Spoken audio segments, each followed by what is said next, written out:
Welcome to my 5-week video. It's me, Jackie.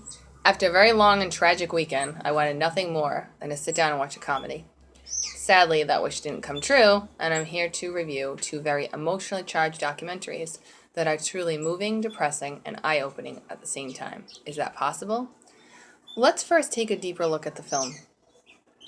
A World Without Water is a 76-minute micro-documentary that takes us on an international journey looking at individuals and their societies that are facing critical issues with regards to water and their consumption or lack of water. We first meet an impoverished family in Bolivia. They have to travel miles to get to the nearest water source that they can access. The ironic thing is that from the window of their humble home, they can see and hear the rush and energy of fresh water at a treatment plant. However, they can't afford to put in a water hookup, so they struggle with the daily plight of living without water. The little girl says, "Daddy, when there's so much water that we can't have, we live so close to it." This is a heartbreaking statement. It reminds me of the old phrase, "so close, yet so far."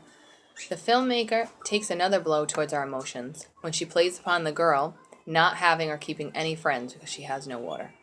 Water becomes, as the psychologist suggests, a social stigma for the children in the impoverished areas of Bolivia. The father in Bolivia places a bit of unfair blame on America, suggesting that they would buy the ice-capped mountain before they ran out of water. And while I don't doubt that for a minute, I think it was a bit unfair to suggest that early on in the documentary, rather than to point out that when we meet the family living in Detroit just a few scenes later. From Bolivia, the film moves to India, and we encounter another American-based corporation driving water issues deeper and deeper around the world. Coke has established a factory in this region, and it is suggested that it is drying up all the farmland and wells because of its mass production of soft drinks and other water-based products.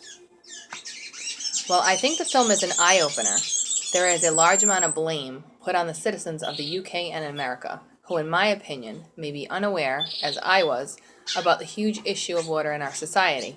It is unfair to pin this issue on individuals who have no clue about what big corporations are doing around them.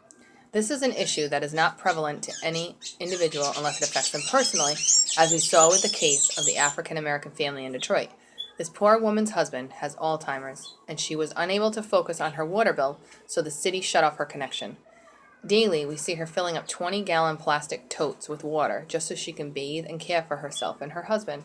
Thankfully, welfare organizations are out there helping to shut the corrupt governmental agencies down who prey upon individuals in blighted communities.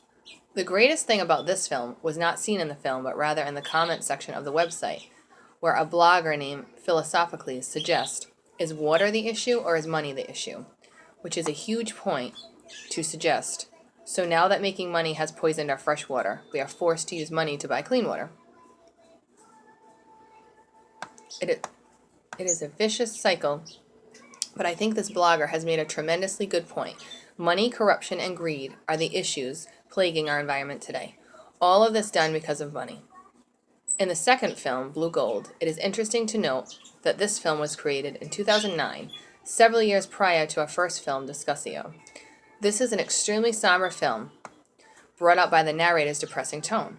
The soundtrack to the film is a cross between a bad science fiction film and a really bad middle school chamber concert. The soundtrack makes the film almost unbearable in my mind to watch.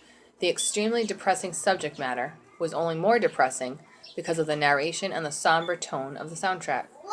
While I understand the subject matter is naturally depressing, the choice of narration and soundtrack really, for me, ruined the film. While our first film was equally depressing, I believe it shed a little more light on the human problem of living without water by showcasing the human side of the issue rather than what this film did by showcasing the scientific and historical issues associated with water problems on our planet. While I think this is extremely important for me, it didn't hit home as much as seeing the poor Bolivian girl explaining why she doesn't have any friends in the first film. The one difference is the second film provided, I believe, a bit better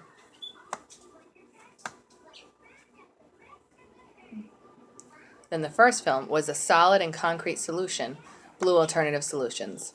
This is where the film came to life for me, and I believe the solution will help drive the whole point of the film home in a more human way.